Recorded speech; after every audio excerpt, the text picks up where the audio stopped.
E a nova lei deveria casar a política de uso do solo, que é o Código Florestal, com a política de recursos hídricos, com a política nacional de mudança climática. Ela deveria caminhar para convergir essas políticas que têm o mesmo objetivo, mas que historicamente até hoje não falam a mesma língua, razão pela qual nós estamos vivendo hoje esse processo de mudança no Código.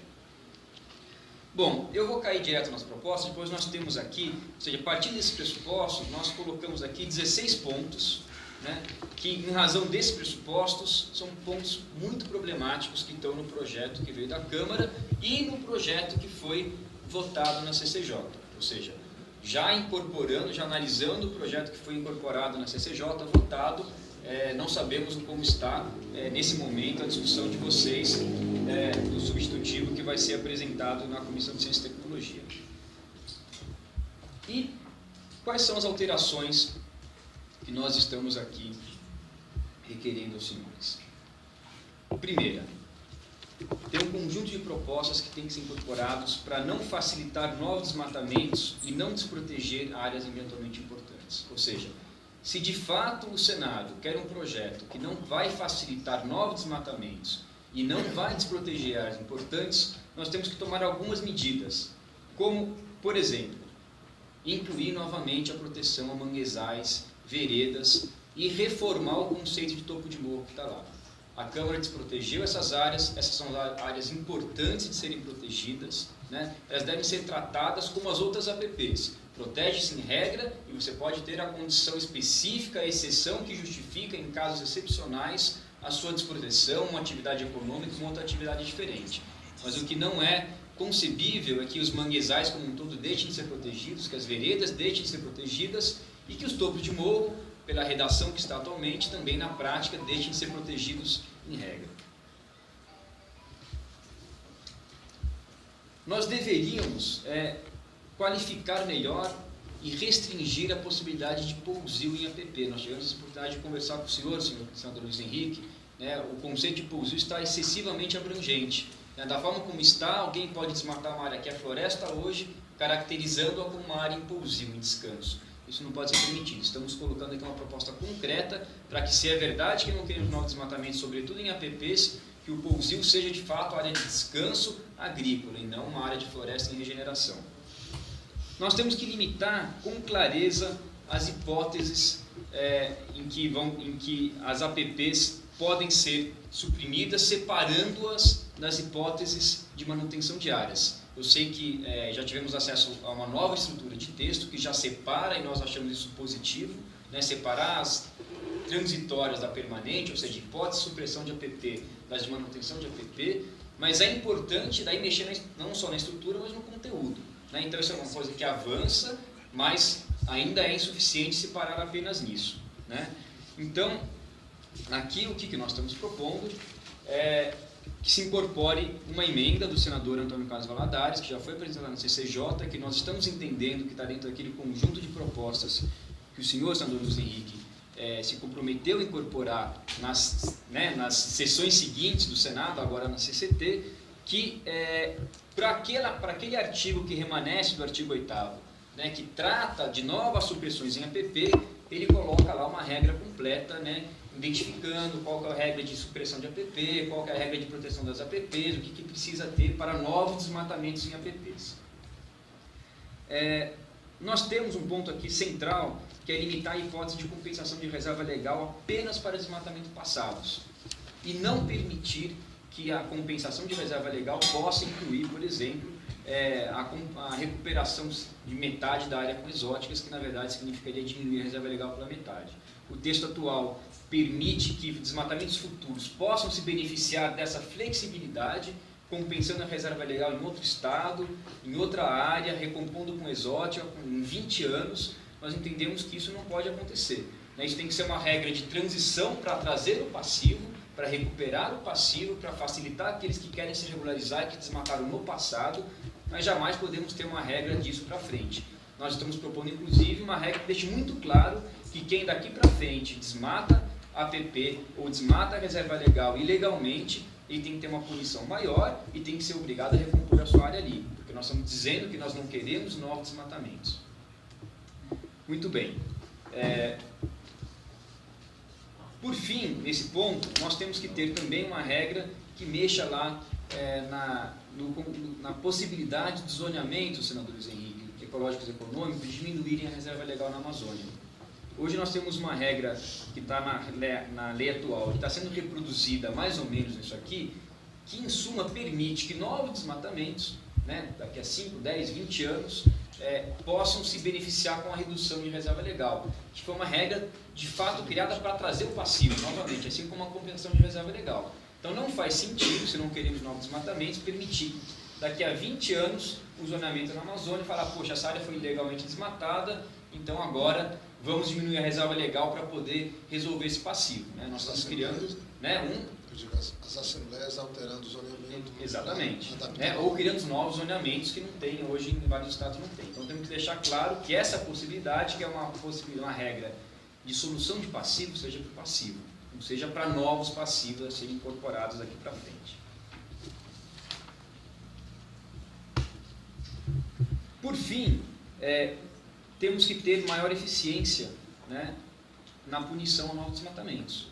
Então, não só devemos recuperar aquela regrinha de que novos desmatamentos ilegais têm que ser necessariamente embargados, ou seja, não se pode permitir que um desmatamento ilegal o sujeito possa produzir e ganhar dinheiro com aquele desmatamento, né? Isso é um absurdo. Nós temos que, olha, desmatou ilegalmente, foi pego, tem que ser embargada, a área não pode produzir ali.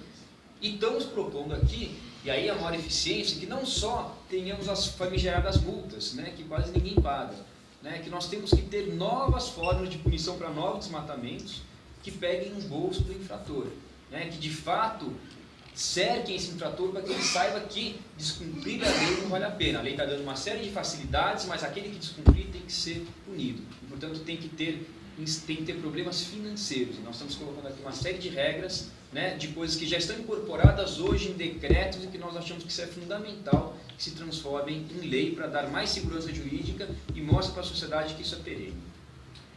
Bom, por fim, tem uma regra lá que muito nos preocupa, parece que amanhã está na pauta do Senado a votação do PLP 12, né, mas que enquanto ele não existir, isso tem que estar no Código Florestal, não podemos permitir que os municípios sejam competentes para autorizar desmatamento.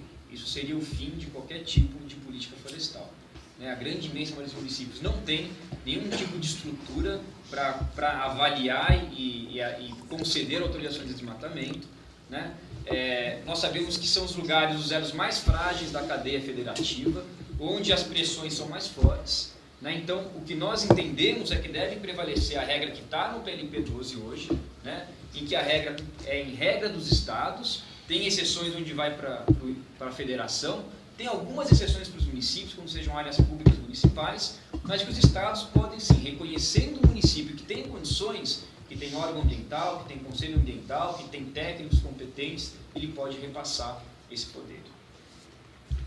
Bom, tem um segundo grande bloco importante, que se nós não queremos promover uma anistia ampla e restrita, criando guerra ambiental entre os estados e premiando quem descumpriu a lei e perenizando situações sustentáveis, nós temos que modificar alguns pontos. Eu acho que esse é um acordo que nós todos, aparentemente, eu vejo que, né, no discurso geral todos concordam, mas eu sei que os senhores têm reiterado isso, têm dito isso, nós não podemos misturar o joio e o trigo. Nós não podemos manter todo e qualquer tipo de ocupação simplesmente porque elas já existem. Nós temos que ter inteligência nisso e saber manter aquilo que é razoável, aquilo que produz benefício para a sociedade e dar condições para reverter aquelas ocupações que hoje estão causando prejuízos na forma de enchentes, assoreamentos, deslizamentos, secas e extinção. Bom, primeiro ponto para isso, nós temos que modificar a data. Essa data de 2008 é uma data mágica, né, que não se sustenta em nenhum argumento jurídico. Né? Então, se alguma data tem que ter como referência para algum tipo de consolidação de área, não pode ser 2008, 3 anos atrás. Né? A última modificação da lei, que é 2001, seria uma data talvez a mais razoável dentre todas as outras que tem aí. A rigor, podemos pensar para datas pretéritas, mas pensando que nós vamos ter uma regra que, bom, vamos deixar alguma coisa com qualidade e incentivar a recuperação, 2001 seria a data, a nosso ver, a mínima, aceitável e juridicamente sustentável. Temos que qualificar melhor também os tipos de ocupações que podem ser mantidos em áreas com declividade, senador Luiz Henrique, em costas e topos de morro. Né? O texto que está em análise permite, por exemplo, pastagens.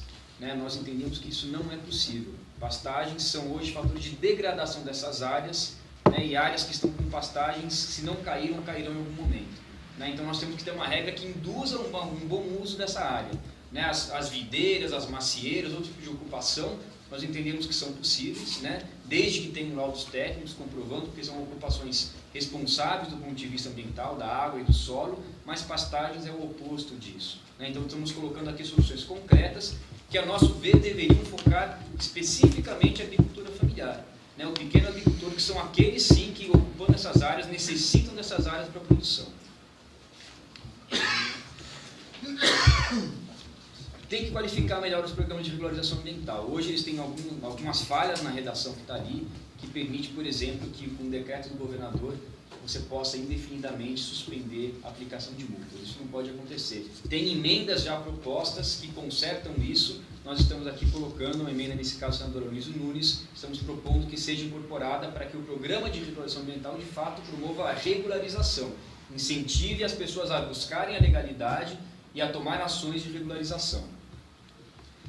Entendemos também que não se pode permitir que todo e qualquer imóvel de 4 módulos seja isento da recuperação da reserva legal. Entendemos que isso pode ser uma flexibilização aceitável dentro de perdas e ganhos, mas apenas para o público da agricultura familiar, que é de fato aquele público que depende do imóvel, vive do imóvel, planta naquele imóvel e aquela é a única fonte de sustento. Cada metro quadrado para eles faz a diferença. Então entendemos que se houver algum público que precisa dessa flexibilização, esse público é a agricultura familiar. Por fim, tem que deixar claro que só farão jus aos benefícios financeiros que a lei traz aqueles que se comprometerem em conservar, aqueles que de fato estão conservando. Nós não podemos ter uma lei que vai tratar da mesma forma aqueles que desmataram e vão poder ter determinado tipo de ocupação em topo de morro, por exemplo, daqueles que sempre conservaram e recuperaram aquelas áreas. Nós temos que ter uma diferenciação muito clara, falando, bom, aqueles que cumprem a lei na sua integralidade passarão a ter benefícios. Aqueles que cumprem ela na sua flexibilidade não serão punidos, né? A gente tem que restringir essas possibilidades, estamos dando aqui, né, a forma como isso aconteceria, mas eles também não vão poder ter esse benefício. Esse benefício é um incentivo para que eles possam recuperar, um incentivo para que eles possam buscar um padrão ambiental mínimo, razoável, que é o que a lei coloca. E por fim, um terceiro grande bloco é o bloco da diferenciação da agricultura familiar. Nós entendemos e defendemos que a lei tem um capítulo específico para a agricultura familiar. Nós entendemos que isso é fundamental, né? Onde ali você vai estar específico e claro quais são as flexibilidades, quais são os benefícios que são exclusivos daquele público, né?